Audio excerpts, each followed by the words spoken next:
पुराणों के अनुसार एक बार ब्रह्मा और विष्णु में यह विवाद हुआ कि कौन श्रेष्ठ है।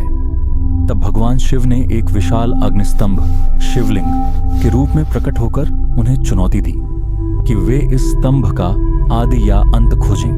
ब्रह्मा ने हंस का रूप लेकर ऊपर की ओर उड़ान भरी और विष्णु ने वराह रूप लेकर धरती के भीतर खुदाई शुरू की।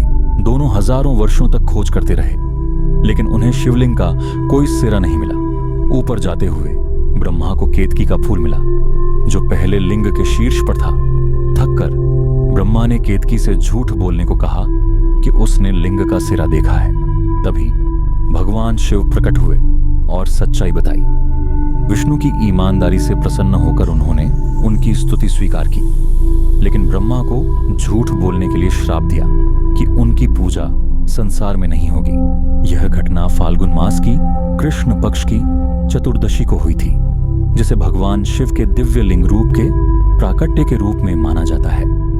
इस दिन को महाशिवरात्रि के रूप में अत्यंत श्रद्धा और भक्ति के साथ मनाया जाता है, जो शिव भक्तों के लिए विशेष महत्व रखता है। शिवलिंग भगवान शिव का प्रतीक है। भगवान शिव को हिंदू धर्म में सबसे शक्तिशाली देवताओं में से एक माना जाता है और उनके मंदिरों में अक्सर शिवलिंग स्थापित होता है।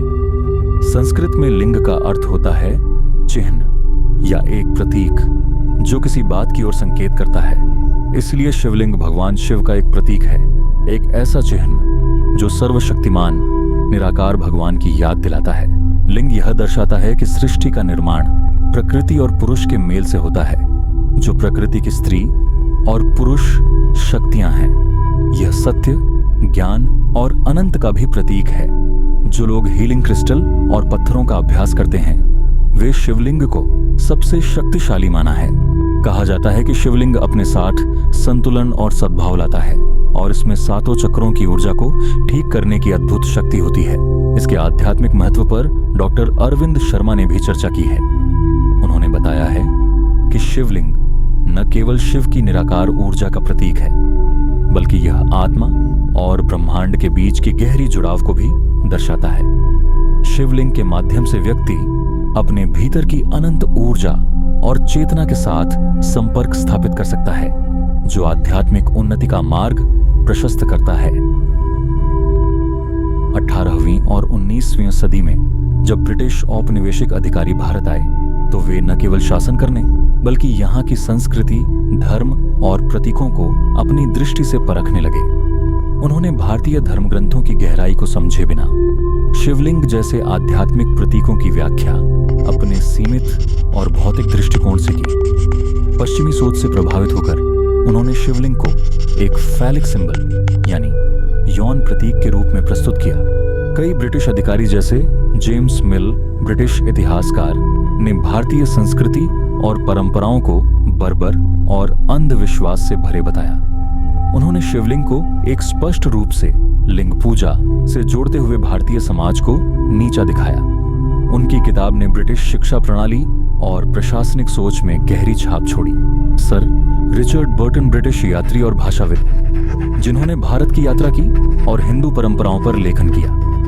बर्टन ने शिवलिंग की व्याख्या को स्पष्ट रूप से यौन प्रतीक के रूप में किया और इसे उर्वरता पूजा से जोड़ा। उन्होंने अपने नोट्स और किताबों में हिंदू मंदिरों और मूर्तियों को एक एरोटिक नजरिए से देखा, जो पूरी तरह से सांस्कृतिक रूप से असंगत था। ऐसे कई ब्रिटिश अधिकारी हैं जिन्होंने शिवलिंग को गलत पेश किया, जैसे मैक्स मूलर, जेम्स फॉरलॉन।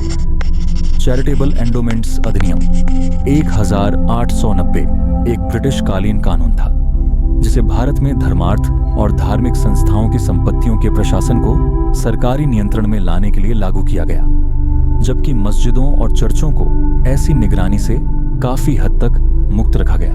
हिंदू मंदिरों की दान संपत्तियों की देखरेख अब मंदिरों के परंपरागत पुजारियों या समुदाय के बजाय सरकार द्वारा नियुक्त कमिश्नर के हाथों में आ गई, जिससे धार्मिक स्वतंत्रता बाधित हुई और मंदिर प्रशासन धीरे धीरे शासकीय मशीनरी पर निर्भर हो गया। इस हस्तक्षेप ने न केवल हिंदू समाज की आत्मनिर्भर संस्थागत संरचना को कमजोर किया, बल्कि धार्मिक जीवन में बाहरी नियंत्रण और भ्रष्टाचार को बढ़ावा देकर उसकी आंतरिक शक्ति को भी क्षीण किया। मिशनरी स्कूलों में हिंदू धर्म, दर्शन और परंपराओं को या तो पूरी तरह नजरअंदाज किया गया या उन्हें अंधविश्वास और पिछड़ापन कहकर नीचा दिखाया गया, जबकि बाइबल और ईसाई नैतिकता को श्रेष्ठ बताया गया। इस शिक्षा नीति ने हिंदू बच्चों के मन में अपने ही धर्म और संस्कृति के प्रति हीन भावना भरने का काम किया और धीरे धीरे धार्मिक पहचान को कमजोर करने का मार्ग प्रशस्त किया। इसका असर यह हुआ कि शिक्षा के माध्यम से भारतीय समाज में सांस्कृतिक विघटन और मानसिक गुलामी की एक स्थायी नींव रख दी गई। पुराणों और वेदों में शिवलिंग का वर्णन एक दिव्य और ब्रह्मांडीय प्रतीक के रूप में मिलता है, न कि केवल एक शारीरिक प्रतीक के रूप में। शिव पुराण, लिंग पुराण और स्कंद पुराण में शिवलिंग को शिव की निराकार, अनंत और सर्वव्यापी ऊर्जा का रूप बताया गया है। यह ब्रह्मांड की सृष्टि, पालन और संहार की प्रक्रिया का प्रतिनिधित्व करता है।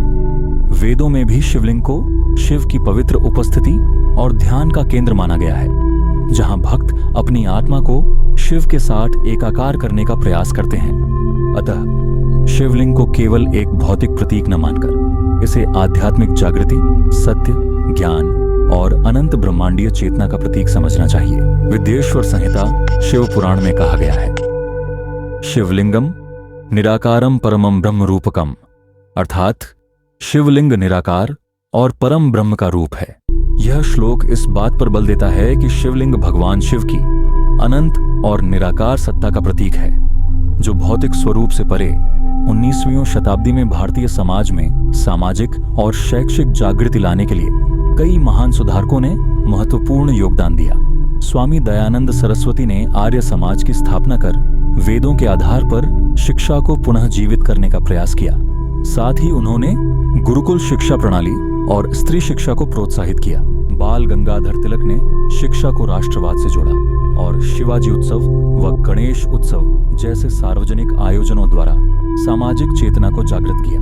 वहीं स्वामी विवेकानंद ने भारतीय संस्कृति और वेदांत को आधार बनाकर युवाओं को आत्मविश्वास, चरित्र निर्माण और सेवा की भावना से प्रेरित किया तथा रामकृष्ण मिशन के माध्यम से शिक्षा और सेवा को जन जन तक पहुंचाया। इन सभी ने मिलकर भारतीय समाज में शिक्षा को एक सशक्त परिवर्तन का माध्यम बनाया